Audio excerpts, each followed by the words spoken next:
Well, I'm looking at Dione. How do I turn off the dark side? Well, you can either grab it and turn it, but if you go to the options menu on the upper part here, that's why I like to have that available. Then there's a section for solar system you can open up. And within that, there's planets and moons. You can open that up. And there's actually a show the dark side switch you can turn off. And that makes everything. I need to go back and select Saturn again here. Did it work? I got to solar system and planets and moons. Okay, so under the planet moon switches, there's a switch about midway down called show the dark sides. Turn that switch off. Ah, got it. That takes away the sun's illumination. There we go. Okay, I'm gonna click the home button. I'll leave you gentlemen to build on that really fun view later, but we'll press on here. Any questions on any of that so far? Not for me. Thank you. We're in good shape. Okay, we're ready to tackle the Sky Guide. So the Sky Guide panel here sits on the left side of the screen. At the top of the panel, you've got a left and right arrow. That's for navigating forwards and backwards through the lessons. You've got a picture of a house that actually lets you come to the top of the Sky Guide. Then you've got a curly arrow for reloading a page. You'll be asked to click this sometimes in the lessons. And you've actually got a remove all slides button that lets you remove whatever slides are showing. You'll be asked to click that sometimes as well. And then you've got on the other end of this a big A and a little a. And every time you click the big A, the Sky Guide font increases and vice versa. So the Layered Earth programs don't have that big A, little a, but the Starry Night one does. Within the Sky Guide panel, you've got a tutorial, which has a sort of a stripped down version of the training. You've got a glossary of terms that you can click on a letter of the alphabet and get science, astronomy jargon explained. And then you've got other folders for lessons. You've got primary, secondary, and advanced folders. And you've got teachable moments and StarLab digital cylinders. All of those contain scripted lessons. The primary, secondary, and advanced lessons are meant to be national standards, so core curriculum. And then the StarLab teachable moments will be outside the curriculum a little bit. So to use a lesson, you're going to click on the folder. So we'll click together, John, you and I, primary school lessons. And you're going to see night and day, moon phases, finding a way around the sky, constellations, and star lore. When you click on a lesson like P3, it gives you the guiding question and the key concepts that will be covered, and then the lesson's broken up into, in this case, 13 steps. Typically, the rule of thumb is the more steps in a lesson, the longer it will take. So these lessons can range from 10 minutes to, say, 45 minutes to an hour, depending on how much dialogue you have with the students. But this is also a nice way of kind of previewing what's covered in this, what's spanned in this lesson. So Polaris and things like that. Let's go back and we'll work together the moon phase lessons. So P2 moon phases. So guiding question, key concepts. And when you're ready to begin the lesson, you click introduction. And that's going to give you the scene you need to see. So the work's been done for you. So here we've got the moon in the sky at 9 p.m. on October 10th. And on the left, you've got a script. So good morning, boys and girls. Welcome to our ROE 13 planetarium. It's a special place that allows us to show what happens in the sky, etc., etc. The white text is your reminder to ask this question to the group. Hey, can everybody find the moon? And everybody will point to the moon in the dome. And now everything that I've shown you about manipulating objects, you can do and use while you're in these lessons. So if you want to click on the moon to label it, you can do that. If you want to center the moon, you can do that, or magnify it. It doesn't hurt the lesson at all. Okay, when you're finished with this part of the next block of the script, you go down and click Next at the bottom. And now it will typically update the scene for you. And now you're seeing here an action. It wants you to press the runtime forward button, and the time will automatically stop on October 17th at 8 o'clock. So we're basically running through 1 week of the lunar month. And I'm going to label this the moon before I do that. So I'll click the play button. And as the sky is cycling, you're having a Q&A with the class. So there's your white text for your question, and your correct answer is the square brackets. So question, answer, question, answer, question, answer, question, answer. I'm not going to wait for this to finish cycling because it'll take a couple of minutes to do that. Instead, there comes the moon. Instead, I'm going to click the reset the scene button here, the blue text. And that brings me back to the ultimate end of the cycle where I've got now a full moon after 1 week. I'm going to click that one more time just to highlight it. Then it wants us to do that runtime forward button again. That's that one in the upper right. And we're going to look at what the moon does on the nights after it's been full. Again, another question, another answer, another question, another answer. And then when we're done this page, we'll click next for the next phase of the lesson. So this lesson then transitions into space. So you've got the sphere of the moon, the sun shining on it from beyond, and then the observer's position gives you the various phases. That's all dealt with in the text of the lesson, basically. So it's really as simple as that. You just read the text, watch for your actions, and it updates everything for you. Does that make sense?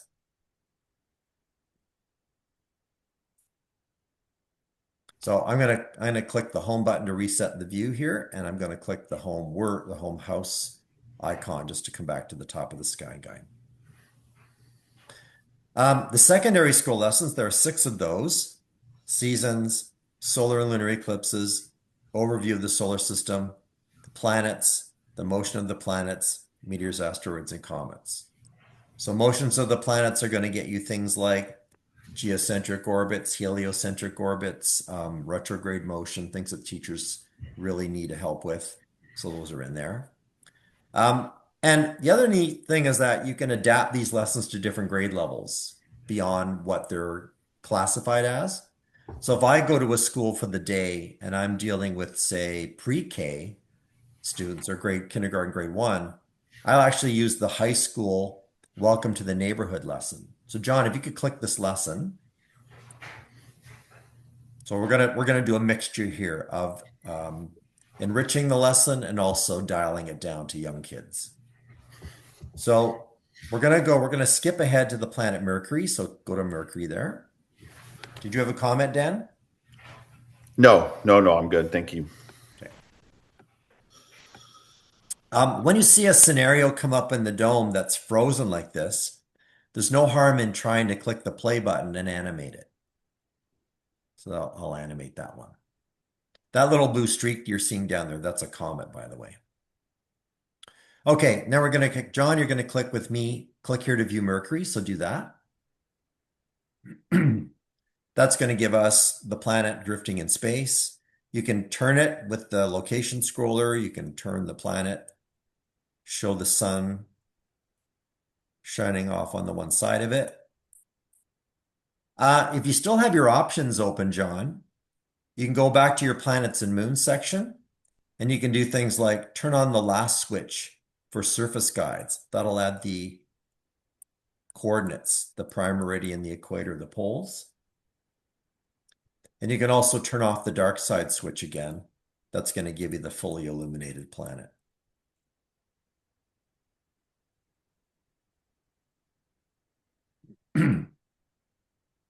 Let's go on to Venus next.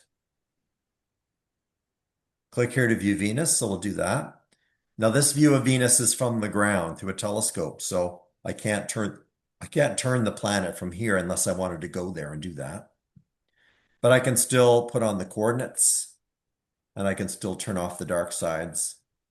And remember, you've got your alternate skins, right? So I can take Venus with the clouds, right-click, surface image model, and look at the Venus without the clouds. Or surface image model, Venus's gravity. Or surface image model, Venus's topography. Whatever I want to look at. We'll do one more. We're going to scroll down and go to Mars next. And once you get to number 4, the planet Mars, scroll down until you see the click here to view Valles Marineris. So that's going to give me this big globe of Mars, which you can click and drag. You might find that's even too big, so you could zoom out a little bit. And you're in the dome. Let's turn off the dark sides. That gives us a fully illuminated globe. And you can go back to your right click, surface image model. Look at all the choices for Mars. You've got about 30. Mars ancient ocean shaded, so where the water would be if it were flooded today. Or you could go surface image model, gravity of Mars. Or surface image model, Viking shaded.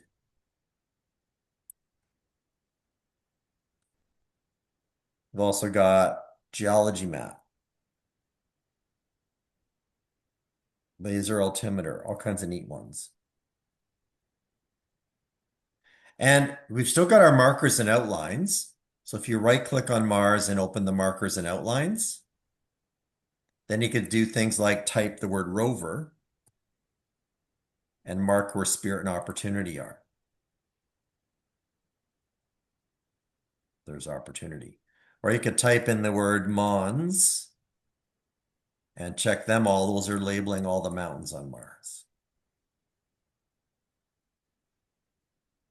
So that's a way of dialing the content up and down to the younger kids and then the older students if you want to. Is that making sense? I know I'm going a little fast, but hopefully that's all clear. Yeah, I think so. I mean, it's definitely going to be one of those things where it's get in there and play with it to figure it all out. Yeah. Advanced lessons, you're getting into seasonal constellations, a little bit of astrophysics, so the life cycles of stars, but there's no reason why you couldn't teach this lesson to grade 5s or 6s. You may have to adjust the vocabulary a little bit, but the concepts of star brightnesses, magnitude, star color, nebulas, supernovas, the sun, lots of information there that would be very beneficial to the upper elementary grades. Not just the advanced, which is sort of designed for grade 12 and up. Okay. The teachable moments lessons are outside the core curriculum. And again, the developers using the kind of the server system will occasionally drop new lessons in here. So you might come in here and see that there's a new lesson that wasn't there before. And here you've got lessons on the recent solar eclipses, orders of magnitude, the size of things in the universe, several lessons on astronomy of the Americas, exoplanets, a little bit more astrophysics, things like that. Chris, I got myself into an error. I inadvertently clicked check all on the markers for Mars, which is a lot. And it's telling me that there are too many markers to send to the render box. When I click OK, I just keep getting that error back up. It won't let me click. Yeah, what I would do is I would just crash the software, go down to your taskbar and right click and close the software. So you want to use the one that's got the text on either side of the circle. Do you see that one? There's two actually in this taskbar, but the one with the miniature version of the interface is the one you want to right click and close. I'll wait on you to restart it. And when you restart it, you're going to get that warning message that you just click leave shaders on.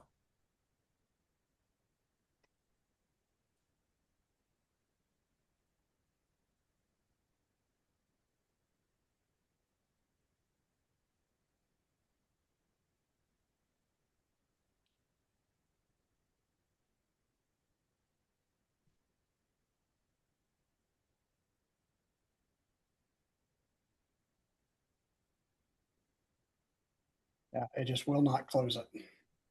Oh, there we go, maybe. If need be, you can restart the laptop, just Control Alt Delete too, if you want to do it that way. Or hold the power button and restart it.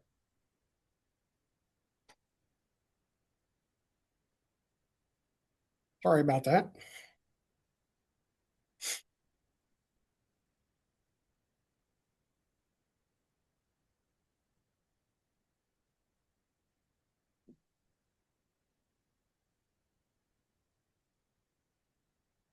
Okay. You're good now? Yeah.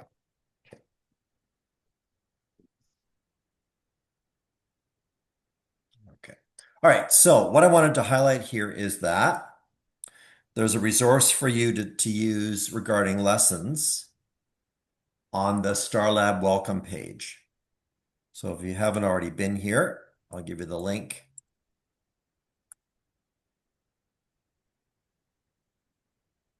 Oops, click the wrong one. Chat button. There we go. Control V.